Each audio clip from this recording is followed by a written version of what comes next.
सर्वप्रथम तर माझ्या सर्व आदिवासी बंधू भगिनी असतील यांना मानाचा जय आदिवासी.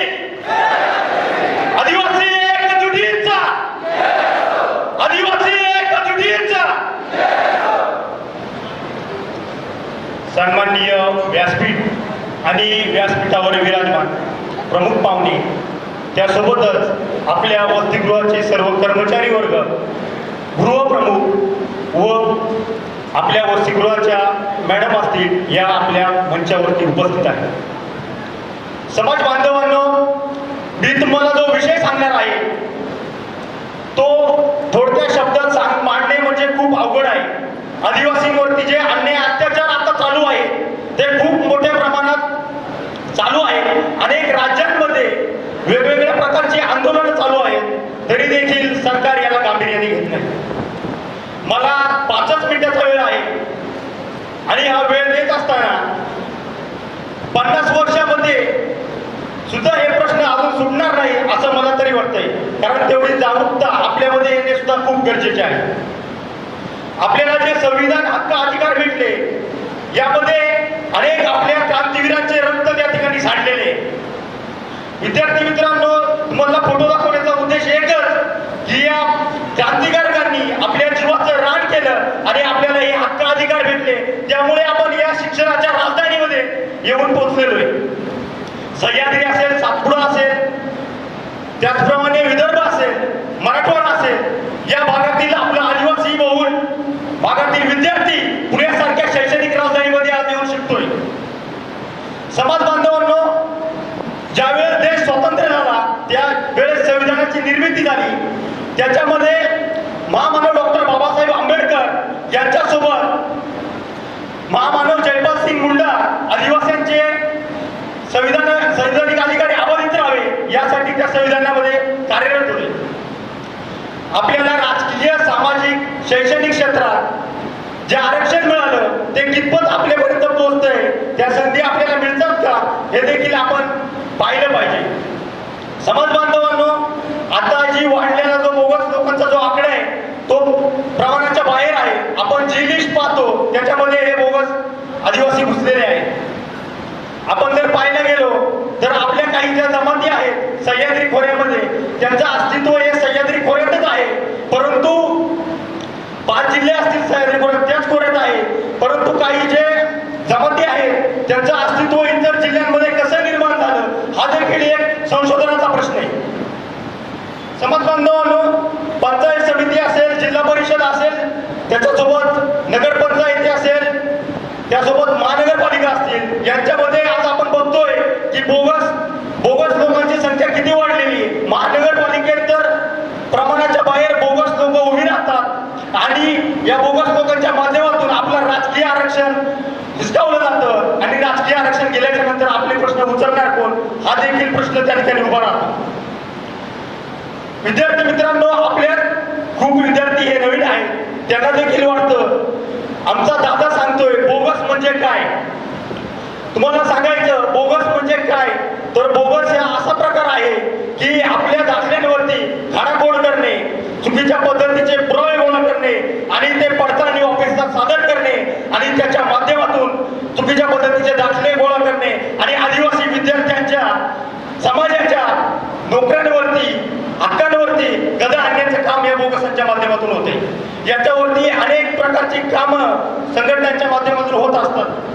परंतु या बोगसांचा जोर इतका वाढलेला आहे की प्रत्येक लिस्टमध्ये आपल्याला बोगस दिसतो. त्यामुळे माझ्या या बांधवांना नोकऱ्या मिळणार ही असणारी परिस्थिती निर्माण झालेली आहे.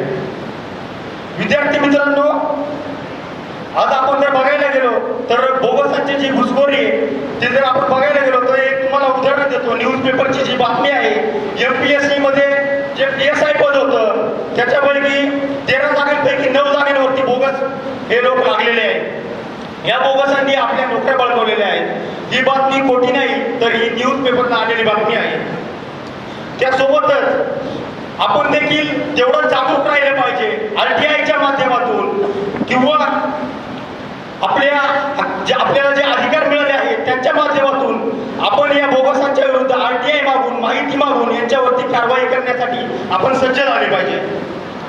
दुसरी महत्वाची गोष्ट म्हणजे आपले जे महाराष्ट्रामध्ये आमदार आहेत त्यांची संख्या 25 आहे आणि लोकसभेमध्ये आपले 4 खासदार आहेत. त्यांना सुद्धा मी या मंचावरून सांगू इच्छितो की माझा हा समाज बांधव आहे, हा तुमच्यावरती प्रचंड क्रोधित आहे आणि तुमच्या विरुद्ध प्रचंड रोष या समाजामध्ये आहे.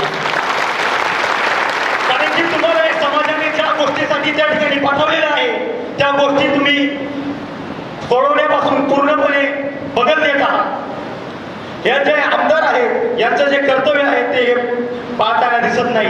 ही वाढलेली जी बोगसांची लोकसंख्या आहे, चुकीच्या पद्धतीचे GR त्या ठिकाणी या बोगसांसाठी निघतात. हे बोगस जे लोक आहेत ते आपल्या लोकप्रतिनिधींबरोबर फोटो काढतात आणि चुकीच्या पद्धतीचे GR या लोकांसाठी बनतात.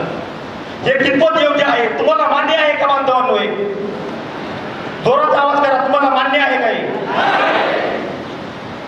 या लोकांमुळे आज आपला समाज बेरोजगार झाला आहे. या लोकांना बळी देण्याचं काम या 25 आमदारांनी आणि 4 खासदारांनी करू नये हे देखील मी या मंचावरून सांगतो. आज आदिवासी विद्यार्थी आत्महत्येला प्रवृत्त होईल एवढी परिस्थिती निर्माण झालेली असताना हे जर असे झोपून राहिले तर आदिवासी समाजाचं येणारं भविष्य हे धोक्यात जाईल असं मला तरी वाटतंय. समाज बांधवांनो, आर्टिकल 19 नुसार आपल्याला आंदोलन करण्याचा जो अधिकार आहे तो दिलेला आहे. आताच आपण दिल्लीमध्ये एक जंतर मंतरवरती आंदोलन पाहिलं. विद्यार्थी क्रांती करू शकतो आणि आपण देखील बंडखोरांचे वारसदार आहोत, आदिवासी क्रांतिकारकांचे वीरांगनांचे वारसदार आहोत हे आपल्याला सिद्ध करण्याची वेळ आलेली आहे. येणाऱ्या काळात आपल्याला देखील आपल्या हक्क अधिकारांसाठी जागरूक राहून मोठ्या प्रमाणात एकजूट होऊन आपल्याला अनेक लढा उभारायचा आहे. विद्यार्थी मित्रांनो, काल परवा एक GR निघाला. त्या GR मध्ये 26 वर्षाच्या पुढे आदिवासी विद्यार्थ्यांनी शिक्षण घेऊ नये असं नमूद करण्यात आलेलं आहे. त्याचं एक उदाहरण तुम्हाला सांगतो. एखादा विद्यार्थी जर 11वीला शिकत असेल, त्याच्या घरी जर त्याची वडील वारले, आई वारली आणि त्याला जर शिक्षणामध्ये त्याचा जर खंड पडला तर त्या विद्यार्थ्याला शिक्षण सोडावे लागेल, त्याला शिक्षण भेटणार नाही असं देखील या GR मध्ये नमूद करण्यात आलेलं आहे. हा देखील आपल्या समाजावरती मोठा अन्याय आहे हे देखील मी सांगतो. जर गॅप पडला, आपले विद्यार्थी हे ग्रामीण भागातले असतात, त्यांना काही गोष्टींची माहिती नसते, परंतु या सरकारने अत्यंत चुकीच्या पद्धतीचा GR हा आदिवासी विद्यार्थ्यांवरती, संपूर्ण महाराष्ट्रातील विद्यार्थ्यांवरती काढलेला आहे. या GRचा देखील मी निषेध करतो. विद्यार्थी मित्रांनो, अशा प्रकारचे GR आदिवासी समाजावरती निघाले नाही पाहिजे असं देखील माझं ठाम मत आहे. मी घाबरणारा माणूस नाही, मी या क्रांतिवीरांचा वारसा घेऊन चालणारा एक बंडखोरी आहे. माझे विचार मांडत असताना मी या समाजावरती रोज अन्याय आणि अत्याचार पाहत असतो.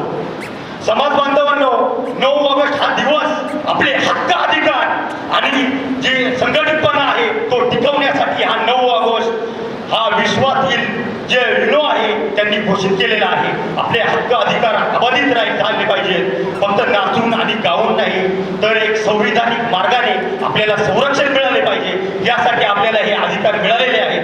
जाता जाता एकच सांगतो की आदिवासी समाजासाठी लढण्याकरता आपण सर्वांनी एकजूट झाले पाहिजे आणि हे बोगस असतील, बेकायदेशीररित्या आदिवासींचं शोषण करणारे लोक असतील, यांच्या विरुद्ध आपण बंड पुकारले पाहिजे आणि मरण आले तरी चालेल पण आपले हक्क अधिकार अबाधित राहिले पाहिजे. ही प्रेरणा आपण या क्रांतिवीराकडून घेतली पाहिजे हेच मी या माझ्या भाषणातून सांगतो.